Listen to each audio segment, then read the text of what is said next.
میں تم سے ناراض نہیں، بلکہ اللہ کا پیغامبر جبریل میرے پاس آیا تھا اور اس نے مجھ سے کہا کہ محمد الرسول اللہ جہنم کے 7ویں طبقے کے اندر آپ کی امت کے گنہگار ڈالے جائیں گے۔ بس میں نے یہ قسم کھا لی کہ جب تک میرا اللہ میری امت کے گنہگاروں کو معاف نہ کر دے، میں اپنی آنکھ کا آنسو نہ رکاؤں گا، میں اپنے سر کو سجدے سے نہ اٹھاؤں گا جب تک میرا اللہ میری امت کے گنہگار کو معاف نہ کر دے۔ کبھی خیال آیا اس آقا کا؟ کبھی خیال آیا ہمیں؟ نہیں آیا۔ اللہ حفاظت فرما لے۔ مسلمانوں، ہم پوری دنیا میں ذلیل ہیں، جانتے ہیں، ایسا کوئی نہیں ہے کہ جو نہ جانتا ہو کہ نبی کے طریقے میں کامیابی، پھر بھی نبی کے طریقے کو اپناتے نہیں۔ شادی بیواہ ہے نبی کے طریقے کے خلاف، ہمارا کھانا پینا نبی کے طریقے کے خلاف، نبی کی سنتوں کا پتہ نہیں، اعمال کا پتہ نہیں، نماز کا پتہ نہیں، روزے کا پتہ نہیں۔ مسلمانوں، ہمیں کیا پتہ؟ ہم تو ایک سلبی مسلمان ہیں، ہم تو باپ دادا مسلمان تھے، ان کا نام عبد الرحمن عبداللہ تھا، ہمارا نام بھی عبداللہ رکھ دیا گیا، اس لیے ہم مسلمان ہیں۔ باقی اسلام کی کیا چیز ہے ہمارے اندر؟ داڑھی ہمارے نہیں، لباس ہمارا نہیں، کھانا ہمارا نہیں، نماز ہماری نہیں، روزہ ہمارا نہیں، قرآن کی تلاوت ہماری نہیں، نبی کے متعلق، نبی کے اعمال، نبی کی زندگی، نبی کے اوصاف ہمیں پتہ نہیں۔ کہنے کو ہم آزاد ہیں، لیکن ہم سے بڑا غلام کوئی نہیں، ہم سے بڑا غلام ہے کوئی نہیں۔ اور آؤ مسلمانوں، ایک واقعہ اور بتا دوں آپ کو، بتا دوں کیا؟ سنا دوں یا نیند آ رہی ہے؟ میرے پیاروں بتاؤ، نیند آ رہی ہے؟ آ رہی ہے نیند؟ نہیں آ رہی تو زور سے بولو نا۔ بڑا دلچسپ واقعہ سناؤں گا انشاءاللہ۔ میں سناؤں گا کہ آج اللہ نے ہمیں آزاد بنایا، غلام نہ بنایا، اور اس کے بعد بھی اللہ کے قرآن اور حدیث کا علم نہ میرے پاس ہے نہ آپ کے پاس ہے۔ اور ایک زمانہ تھا لوگ غلام تھے اور اللہ نے انہیں قرآن و حدیث کا علم کوٹ کوٹ کر دیا تھا۔ سناؤ واقعہ یا نیند آ رہی ہے؟ ہارون رشید ایک بادشاہ گزرا ہے، سنا ہے نام؟ نہیں، ہارون رشید کا نام تو سنا ہوگا نا۔ ہارون رشید ایک بہت بڑا بادشاہ گزرا ہے۔ اس ہارون رشید بادشاہ نے اپنے غلام کو بھیجا اور یوں فرمایا کہ جاؤ، بازار جاؤ اور بازار سے ایک باندی خرید کر لے آؤ۔ کتنی باندی؟ بولو۔ ایک باندی۔ غلام گیا جلدی جلدی۔ پہلے باندیوں کے بازار لگا کرتے تھے، غلاموں کے بازار لگا کرتے تھے، لوگ بکا کرتے تھے، عورتیں بکا کرتی تھی۔ چنانچہ مسلمانوں، یہ غلام گیا اور بازار میں پہنچا، ایک باندی کی بجائے 2 باندی خرید لایا۔ کتنی لایا؟ بولو، ارے بولتے بھی رہو نا، بیداری کا ثبوت دیتے رہو۔ کتنی لایا؟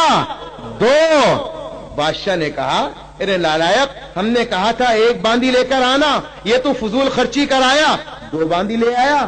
تو کہنے لگا غلام، حضور 2 بک رہی تھی، ایک کالی تھی ایک گوری تھی، میں نے سوچا ہو سکتا ہے حضور کو کالی پسند آ جائے یا ہو سکتا ہے حضور کو گوری پسند آ جائے۔ حضور میں تو دونوں لے آیا، آپ جون سی چاہے پسند فرما لے، چاہے تو کالے کو لے لے اور چاہے تو گوری کو لے لے۔ بات سمجھ میں آئی؟ اب ہارون رشید نے اپنی نگاہ اٹھائی، کبھی کالی کو دیکھے کبھی گوری کو دیکھے، کبھی کالی کو دیکھے کبھی گوری کو دیکھے۔ ابھی بادشاہ دیکھ ہی رہا تھا کہ گوری آگے بڑھی اور یوں کہنے لگی، حضور فیصلہ بعد میں کرنا، پہلے میری بات سن لینا۔ کہ کیا بات سن لینا؟ تو گوری کہنے لگی، حضور موتی سفید ہے اور قیمت ہے اس کی لاکھوں۔ موتی سفید ہوتا ہے نا، اور بڑا ہزاروں کا لاکھوں کا ملتا ہے۔ تو گوری کہتی ہے، حضور موتی سفید ہے اور قیمت ہے اس کی لاکھوں، اور کوئلہ جو کالا پیسوں میں ڈھیر پالو۔ حضور کوئلہ کالا ہوتا ہے، 100 روپے میں کٹا بھر لاؤ، کالی چیز کی کیا اوقات ہے، سفید چیز کی اوقات ہے۔ بادشاہ بولا، بات تو تیری ٹھیک ہے۔ تو گوری کہنے لگی، حضور کالی کہنے لگی، حضور اس گوری کی چکنی چپڑی باتوں میں مت آنا، پہلے میری بات سن لینا۔ کہ تو بھی سنا؟ تو کالی کہنے لگی، حضور ہے مشک نافع کالی قیمت میں بے شالی۔ مشک نافع جو ہرن سے نکلتی ہے وہ کالی ہوتی ہے اور 20,000 روپے تولہ ملتی ہے. کتنی ملتی ہے بھائیو؟ 20,000 روپے تولہ. تو کالی کہنے لگی حضور ہے مشک نافع کالی قیمت میں بیش عالی اور روئی سفید ہے جو پیسوں میں ڈھیر پالی. حضور مشک نافع کالی ہوتی ہے، روئی سفید ہوتی ہے. مشک نافع 20,000 روپے تولہ ملتی ہے اور روئی تو 100 روپے میں پورا لحاف بنا لو. بادشاہ بولا بات تو تیری ٹھیک ہے، گوری کی کیا اوقات. تو گوری کہنے لگی حضور اس کی باتوں میں مت آنا، پہلے میری بات سن لینا. کہ سنا؟ تو گوری آگے بڑی کہنے لگی حضور اللہ کے نیک بندوں کے منہ سفید ہوں گے. قیامت کا میدان ہوگا، نیک لوگوں کے چہرے چمکدار اور روشن ہوں گے اور دوزخیوں کے چہرے کالے ہوں گے. گوری کہنے لگی حضور اللہ کے نیک بندوں کے منہ سفید ہوں گے اور دوزخی جو ہوں گے منہ ہوں گے ان کے کالے. حضور کالی چیز تو اتنی بری ہے. تو کالی کہنے لگی حضور میری بات بھی سن لو کہ کیا آنکھوں کی کالی پتلی ہے نور کا وہ چشمہ. آنکھ کی کالی پتلی سے نظر آتا ہے، اگر کالاپن ختم ہو تو آدمی اندھا بن جاتا ہے. تو کالی کہنے لگی حضور آنکھوں کی کالی پتلی ہے نور کا وہ چشمہ اور آنکھ کی سفیدی ہے نور سے وہ خالی. حضور سفیدی کا کیا ہے؟ اس سے تو آدمی اندھا بن جاتا ہے. بادشاہ بولا بات تو تیری بھی ٹھیک ہے. تو گوری آگے بڑی کہنے لگی حضور ایک بات میری بھی سنو. کیا؟ کہ سنا. گوری کہنے لگی حضور کاغذ سفید ہے سب قرآن پاک والے. ہائے ہائے کاغذ سفید ہے سب قرآن پاک والے. کاغذ سفید ہے سب قرآن پاک والے. تو کالی کہتی ہے ان پہ جو لکھے ہیں قرآن کے حرف کالے. حضور کاغذ ہی تو سفید ہے لیکن لکھا ہوا تو کالا ہے. تو گوری کہنے لگی حضور میلاد کا جو دن ہے وہ روشن بالیقین ہے. جس دن آپ کی ولادت ہوئی وہ دن بڑا منور تھا. تو گوری کہنے لگی حضور میلاد کا جو دن ہے وہ روشن بالیقین ہے. تو کالی کہتی ہے معراج کی جو شب ہے وہ کالی ہے یا نہیں ہے. حضور آپ فیصلہ کر لو، معراج کی شب تو کالی تھی. تو گوری آگے بڑھی کہنے لگی حضور بہت ہو گیا. کیا کہنے لگی؟ حضور بہت ہو گئی اس کی بکواس، میری سن لو. کہ کیا؟ انصاف کیجیے گا کچھ سوچیے گا پیارے سورج سفید روشن تارے سفید سارے. آقا سوچو انصاف کرو، سورج بھی سفید ہے تارے بھی سفید ہیں. کچھ سوچیے انصاف کیجیے گا کچھ سوچیے گا پیارے سورج سفید روشن تارے سفید سارے. تو کالی آئی کہنے لگی ہاں ہاں ہاں سوچیے گا آقا ہے آپ عقل والے کعبے کا غلاف کالا حضرت بلال کالے. ہاں آقا سوچو حضرت بلال بھی کالے تھے اور کعبے کا. ہاں سوچئے گا آقا ہے آپ عقل والے کعبے کا غلاف کالا حضرت بلال کالے. تو گوری کہنے لگی حضور ایک بات اور سن لو بس، تمہاری مرضی. کہ کیا؟ رخ مصطفیٰ ہے روشن دانتوں میں ہے اجالا. آقا کا چہرہ بڑا منور تھا. صحابی فرماتے ایک نظر میں نے چاند پہ ڈالی، ایک نظر آقا کے چہرے پر، چاند میں داغ نظر آیا، آقا کے چہرے میں کوئی داغ نہ تھا. تو گوری کہنے لگی حضور رخ مصطفیٰ ہے روشن دانتوں میں ہے اجالا. تو کالی کہتی ہے ارے زلفیں ان کی کالی کملی کا رنگ کالا. آقا کی زلفیں بھی کالی ہیں اور کملی کا رنگ بھی کالا ہے. ہارون رشید کہنے لگا او میرے غلام ذرا ادھر تو آ، تو یہ باندیا پکڑ کے لایا ہے یا علم کا خزانہ پکڑ کے لایا ہے؟ ارے یہ باندیا نہیں ہے، یہ تو اپنے وقت کی بڑی مجدد، اپنے وقت کی بڑی عالمہ، یہ علم کا خزانہ ان کے سینوں کے اندر ہے. اے میرے غلام ایسی 2 باندیا کیا، اگر تو 1000 باندی بھی لے آئے میں ساری رکھنے کو تیار ہوں.